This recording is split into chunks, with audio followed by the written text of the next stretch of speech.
Hello. Seeing as how I've not got much footage today, I thought I would share with you how I do my forethought heel, because I did say I would try to demonstrate next time that I was putting one in, and I cast off the cuff of my sock this morning. So I've currently got, oh, I'm hot. Currently got a sock tube with my forethought heel line in it there, and I will show you how I go about picking up the stitches and starting off the sock. I hope you can see this okay. So here's the heel line, and then I'm going to pick up stitches. Oh, do be quiet. Can you see the black line that's either side of here, there and there? I'm going to pick up those stitches, so there will be 32 on this side and 32 on that side, and then we'll remove the green one. So what I do is put my hand down the sock, and then I'm going to start. I'll pull up the first stitch of the holding stitches like that, can you see? And then I'm going to go one directly below. So this black stitch here sometimes disappears a little bit. Then I'm going to skip the next leg, the second leg of that stitch, and pick up the first leg of the second stitch. Skip one, pick one, skip one, pick one, all the way along, like that. You can see there, sorry, I'm trying to get this right, that I'm picking the stitches up, just one leg of each stitch.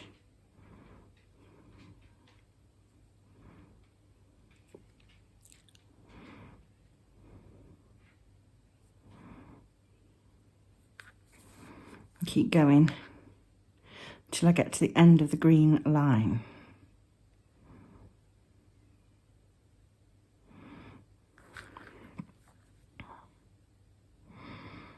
Two, 4, 6, 8, 10, 22, 4, 6, 8, 30, 32.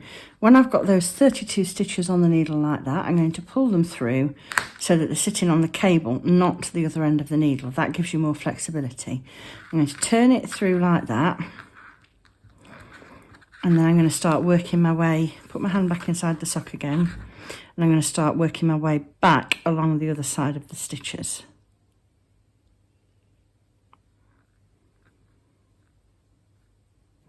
Okay, now I've got 32 on each side, 64 stitches in total, and I've got them sitting on my cable of the fixed circular needle. Oh, my bramble, stop moaning at me. Next job is take out your darning needle or bodkin, and I get the smaller one because you usually get two sizes in a pack, and you want the one with the smaller head. And then I use the eye side of the needle and put my hand back in again, and then I'm just going to keep it so that both sides are on the flexible part of the cable rather than on the cord rather than the needles, and I insert my needle under there like that, under that first green stitch. Looks like I've split it. Oh no, I haven't, and pull it out. There we go. Thought sometimes I catch the waste yarn with my knitting needle as I'm picking it up, and I work along the row and pull out every leg of every stitch. It gets a bit easier the further you get along because you get a bit more of a gap. Sometimes it gets a bit tangled and I just cut it off and carry on, because, you know, it's good if you can use it more than once, but if you can't, it's not a worry, it's just a bit of waste yarn. Just cut it and then carry on. In the past I have used like a thick crochet cotton to do this because it slides out really easily, and it's harder to split as well. Am I doing this in shot okay?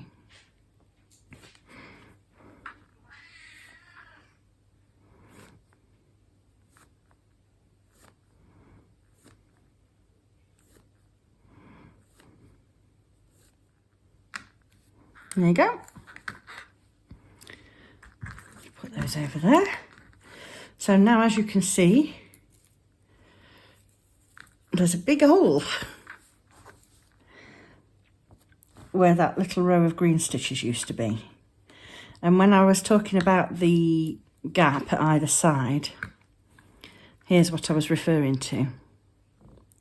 Can you see that? Right along there. Those gaps there. And you need to fill those up. And so what happens is I pick up 4 stitches along here and then 4 stitches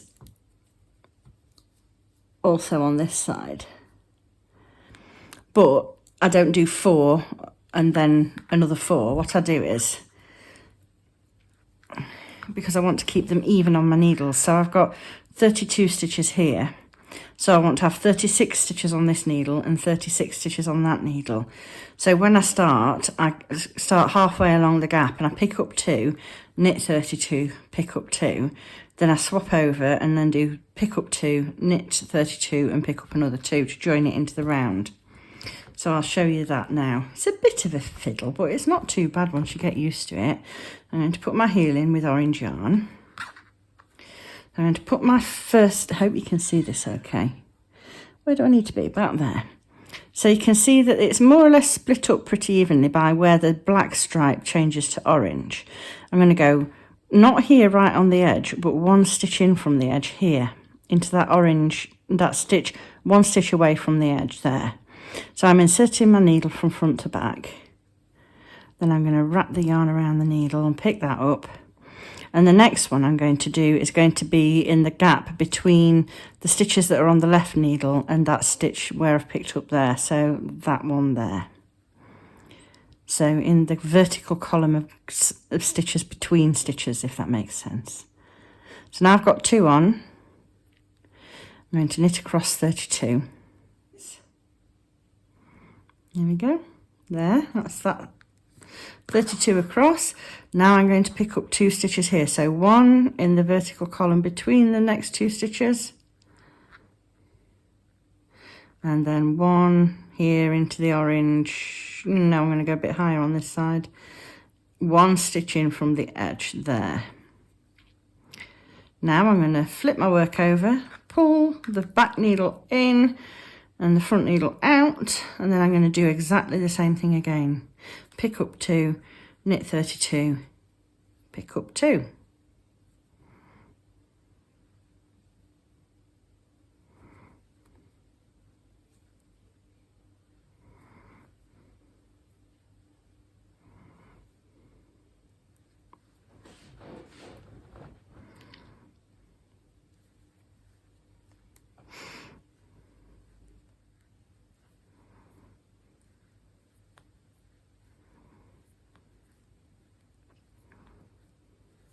And we're down to the last 2 to pick up here. So pick up 1 and 2. And then swap back over for the start of the round. I'm going to find my progress keeper. I'm going to put it here so that I know this side marks the beginning of the round. Oops. Try not to split a stitch while I'm at it. And then the last thing that I do to make it extra neat and tidy is the 4 stitches on either side that I've just picked up will be a bit gappy when I first knit them. So what I do is I knit them through the back loop. So I'm going to knit 2 through the back loop, 1, 2, and then knit the next 32 stitches normally.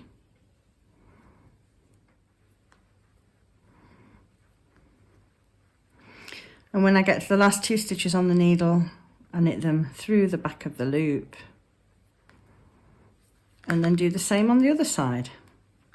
And when I've finished this round, I'll knit 3 more rounds plain, and then I'll start decreasing in exactly the same way as I would for a wedge toe. And keep knitting and decreasing until I get to 14 stitches on each sock. And then kitchener stitch the stitches together. Could you please be quiet, madam? Anyway, I hope that explains it well. And if there are more questions about it, please don't hesitate to ask. I'm always happy to help and explain things in my own special way.